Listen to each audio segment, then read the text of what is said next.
Coming live once again. Today is the 9th, April 9th. Getting closer to judgment, getting closer to the judgment seat of Christ, getting closer. Every day. Just want to make sure everything's working here. Every day we're getting closer to the judgment seat of Christ for believers, for the saints, and the great white throne judgment for the sinners. For those who rejected Jesus. So everybody have their Bibles with them. And today, as usual, I began to start promoting different nations, but different cups, my mugs I have in my collection. And today we are... Do we know who this is? Do we know? Here, let me move out of the way here. Yeah, that's Uganda. I got two cameras here. I got my webcam for my live stream and my camcorder. There, get me out of the way. Uganda. Uganda. All right, good stuff. All right, let's get ready here. And once again, live from Oshawa, Durham region, province of Ontario, Southern Ontario, nation of Canada, and the continent of North America. Today it is video number 3 on my list of key Bible verses. And today we are looking at Hebrews 11:6. Hebrews 11:6, not Hebrews 11:3. We already did one, and I'll probably go back doing another teaching on Hebrews 11:3 eventually. But anyhow, nothing was coming to me in the last few days for Hebrews 11:3. So Hebrews 11:6 here. And Hebrews 11:6 is in context with Hebrews 11:3. Obviously, it's only a couple verses after Hebrews 11:3. That's fine.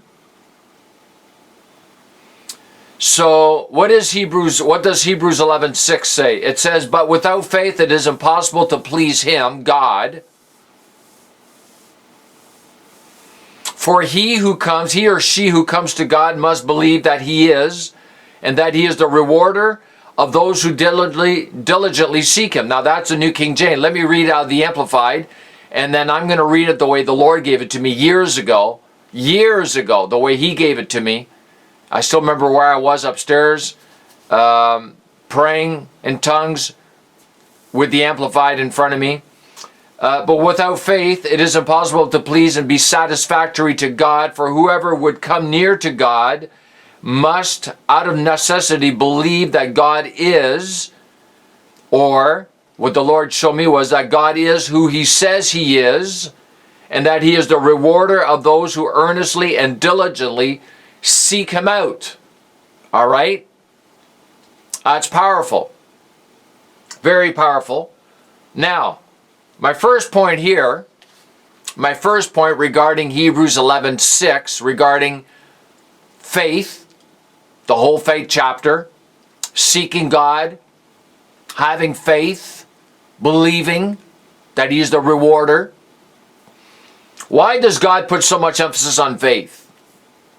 If there's a verse in the Bible that puts emphasis on the need of faith, it's this verse. Now, we got a lot of verses on faith, but this verse really hits the nail regarding the necessity of faith and believing, all right, which are basically synonymous.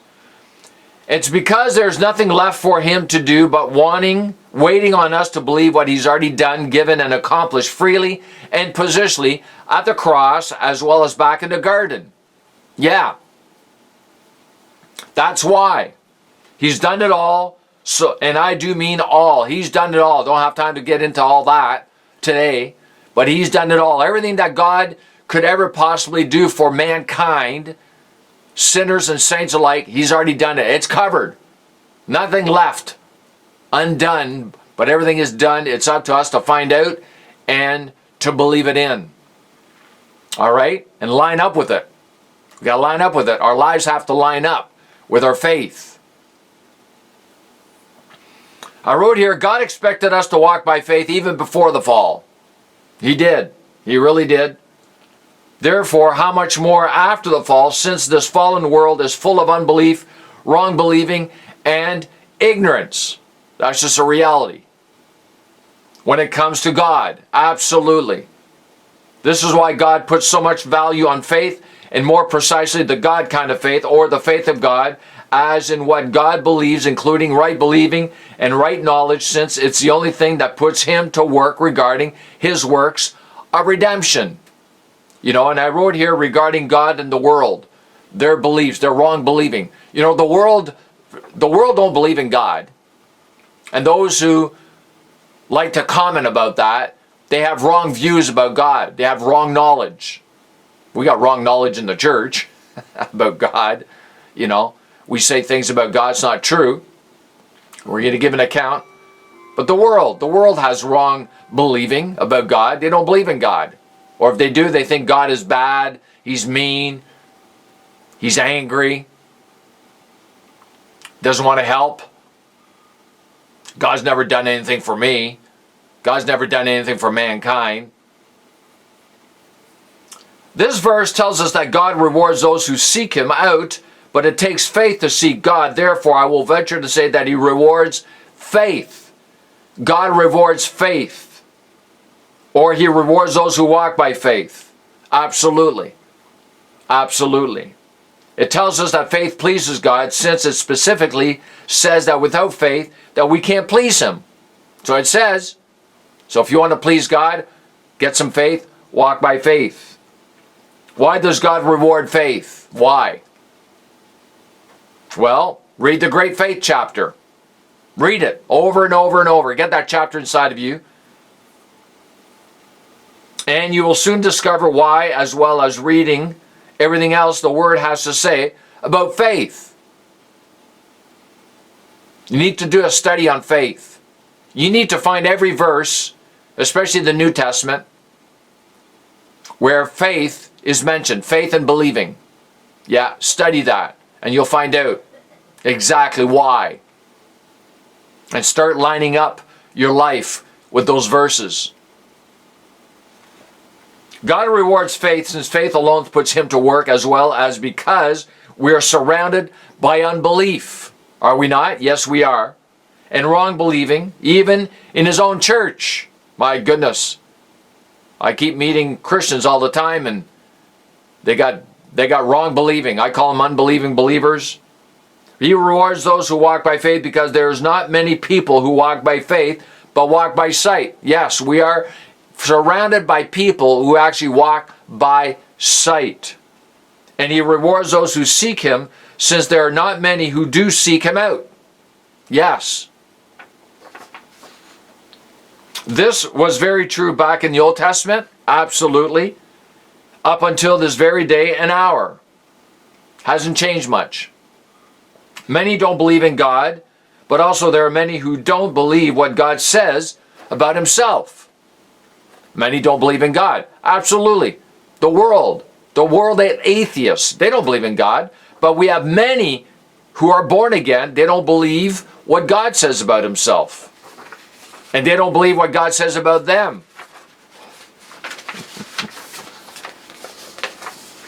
Everything I've just said about faith and God rewarding you is also found in Matthew 6:24-34. Absolutely. It's in there. Especially verses 30 to 33. Seeking God is seeking His kingdom and His reign. And He tells us if we will seek Him first and not the things we need, He will make sure that every one of our needs will be met, as well as having the kingdom. And this is why I say that teaching on tithing, sowing money, all of that, has God's people seeking to make more money instead of His kingdom, since they are told if they give large amounts of money, they will reap larger amounts of money, based upon a faulty understanding of Luke 6:38. All right, I have to throw that in there. I had to, in context of Matthew 6. These kinds of teachings are basically anti-kingdom, having you serving mammon instead of serving God, spending more time at work than seeking God, since you want to make your tithes and offerings as well as your seed as big as possible for a larger harvest. Yeah, that's all wrong. You are actually working for your provision, yet He's already done it all for you back in the garden, as well as according to the cross, 2 Corinthians 8:9. According to God, your provision's already been taken care of, just like your healing, the whole thing, everything you'll ever need. God knows far too well that the walk of faith is not an easy nor popular walk, and He also knows that building faith, He knows that, is not easy, since faith grows like a tree needing to grow roots in your garden, in your heart. That's where the garden is. It's in your heart. Your heart is your garden. What about fighting the good fight of faith? You think that's easy? Fighting? No. Spiritual fighting? No, it's not easy. And this is another reason why God will go out of His way to reward you. God loves to reward His children. Working and believing in someone and something you cannot see with your physical eyes. Yes, absolutely. God will reward you for that. Everybody walks by sight, and anybody can walk by sight. That's easy. We're born walking by sight. And it's reinforced when we start going to school. But when it comes to walking by faith, you will hardly find anyone. Just look around you. Just talk to Christians. Most people, they don't even have an idea what it is to walk by faith. Faith has a voice. You can tell right away. Out of the abundance of the heart, the mouth speaks. I need to make this known concerning what God had to do to get me to seek Him out diligently by removing early in my walk with Him all distractions such as sport. That was a big one for me. Sports, music, absolutely. So that I could focus on one thing or person, which was Him. Absolutely. He did that right from the beginning. And it was not easy on me, because I was attached to those things. I did not know this to be true at the beginning, which was somewhat painful. There you go. But later on I realized what He had done and was doing, and most importantly, why He was doing what He was doing. Yeah. He was taking all those things out of my life to give me something else, which was my calling. No sports, no music, no friends, no wife, but God and Him alone. Yep. For far too many Christians don't see the point in seeking God above all other things, because they have so much to do and want to do and don't know how to go about it. Absolutely. A lot of Christians don't know how to seek God diligently. They don't know. They just don't know. And I teach a lot on that, so they should know by now, those who listen to me. This is a no-brainer, because many athletes, musicians, sacrifice much at the early stages of their careers to attempt at becoming famous. Absolutely. Or becoming good. Not necessarily always famous, but to become good at what they do. Absolutely. They make a lot of sacrifices. I tell you, I remember reading the stories, the biographies, the testimonies, what some of these guys did to become what they became. God is not going to expect you to spend most of your time seeking Him without rewarding you. That's right. That's right. God expects you to seek Him out diligently, and out of that He will reward you, because He knows you're making sacrifices. He knows it's costing you something. It is. I was seeking Him out of sheer desperation years ago, yet not expecting Him to reward me, since I did not know this verse existed at the beginning. At the beginning. But He did begin to show me some things which really increased my appetite and stubbornness. Oh yeah, to seek Him more above everything else. Yeah, I became very, very, very stubborn, and I am very stubborn when it comes to God, when it comes to my time with God, when it comes to the 5 keys, fasting, praying in tongues every day, meditating the Word, assimilating the Word, studying, and now of course doing media for now, getting ready for those doors to open. Got to get ready for those doors. So anyhow, I think that we're going to stop it there. 15-minute teaching, good enough. And as I always finish my teachings, I always encourage the viewers to walk in the fullness of their sonship. To walk in the fullness of their sonship by walking in the fullness, learning to walk in the fullness of the grace of God, and as well as the faith of God, because it is grace, it is faith, and faith alone that gives access to the grace of God. Shalom and amen.